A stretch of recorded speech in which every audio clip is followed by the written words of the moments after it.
Amiche e amici delle Ciaccole, rieccoci qua a parlare ancora di amministrative 2025 a Pordenone con quello che secondo me è il vero protagonista di questa prima fase della campagna elettorale, cioè Shahidul Islam. Buongiorno. Buongiorno.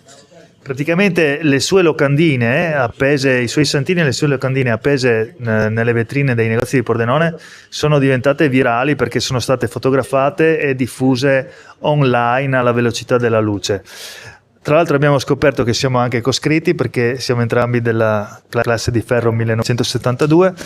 Siamo venuti a conoscerlo perché la cosa è che Shahidul è candidato la cosa strana, fa un po' specie, ecco, è candidato a consigliere comunale per la coalizione di centro-sinistra che sostiene il candidato Nicola... Ah no, scusa, no.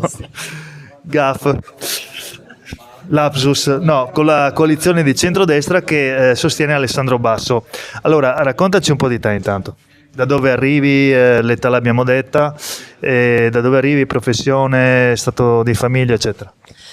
Io ho nato in Bangladesh nel 1972, ho studiato là economia commerciante, dopo è venuto in Italia, anni 96, qua io ho immigrato, e poi io 2 anni rimasto a Trento, poi venuto a Pordenone.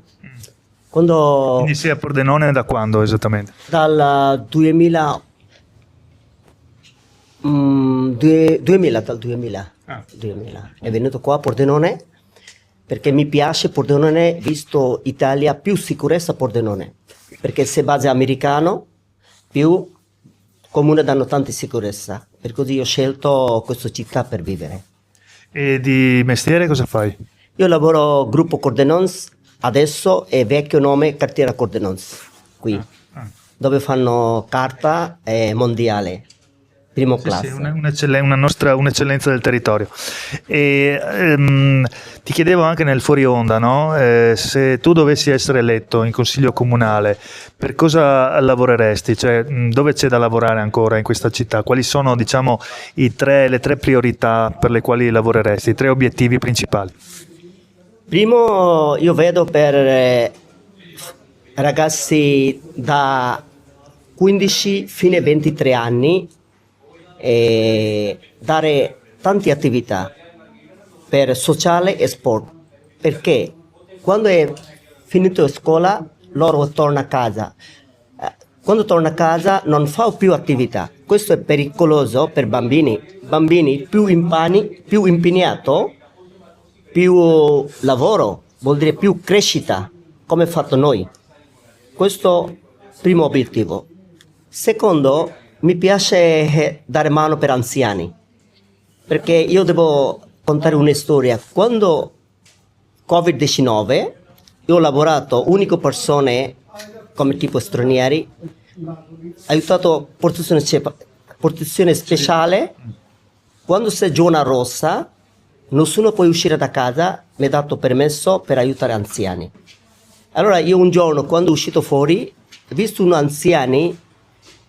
Lei non può entrare a casa, nessuno danno mano perché è pericoloso per Covid-19.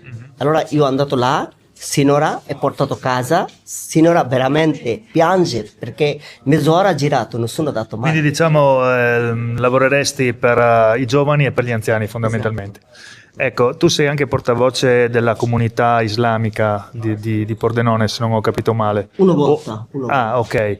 E quanti sono i praticanti dell'Islam qui da noi, più o meno, nel territorio di Pordenone e dintorni? Più o meno per me quasi 3.000 persone. 3.000 persone di varie provenienze, cioè dal Marocco al Bangladesh come te, all'Africa, eccetera. E per pregare dove vi trovate?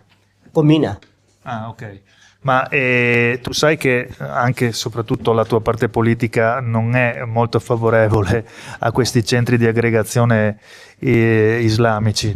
Tu cosa ne pensi? Guarda, io penso religione ognuno suo privato, sua scelta, però politico è mio diritto perché lavoriamo qua, paghiamo tasso. Per Certo. quello cosa io preferisco anche dare i miei contributi per fare più attività, per così mi piace per entrare politico. Quindi sarebbe anche uno dei tuoi obiettivi, voglio dire, quello di provare a costituire una moschea o comunque No, non è moschea, quello è religione, ognuno deve guardare, io per religione ognuno suo personale, io non guardo moschea, quello guardo un'altra parte, però è politico perché paghiamo tasso, per così Certo. devo vedere questa città come puoi fare costruite bene, come ha fatto ultimi 8 anni Ciriani, fatto bellissimo, lui ha fatto tanto lavoro, per così mi piace per questo lista per dare mano. Sì, comunque c'è da dire che è sempre meglio che la gente si ritrovi per pregare piuttosto che che i giovani vadano cioè meglio che i giovani vadano a catechismo piuttosto che vadano a drogarsi o a fare malanni. Quello è vero, però se un direttivo loro deve gestire come funziona il centro culturale islamico. Senti, tu sei del Bangladesh, quindi di quello che una volta si chiamava, anzi che noi in Occidente chiamavamo il Bengala, no? Ma la tua prima lingua è l'arabo, l'indiano? Bengali. Bengali, che è simile all'indiano. No, è diverso, proprio mia lingua personale. Nostra lingua è diversa da altre lingue indiane. Ok, ma sì, ti faccio queste domande perché devo ammettere la mia ignoranza riguardo a certe parti del mondo come anche il Bangladesh. Io sono stato in Sri Lanka, che non è distante. Anche lì ci sono tanti musulmani e musulmani moderati come quelli che insomma abitano qui. Certo, anche Bangladesh non è un paese musulmano, è misto, se buddismo, cristiano, induismo, tutti noi viviamo insieme. Tua moglie, ad esempio, le tue figlie portano il velo? No, no. No. Ma tu sei favorevole o contrario alle donne musulmane che portano il velo? Velo ognuno ha scelta libera, non puoi fare obbligo. Uno volete va bene, puoi mettere, non vuole non puoi mettere, quello scelta sua personale. Esatto, quindi insomma bisogna far capire anche alla gente che ci ascolta che esistono varie gradazioni di Islam. L'Islam è fatto di più di 1 miliardo di persone. C'è l'Islam integralista, ma c'è anche l'Islam moderato, giusto? Sì.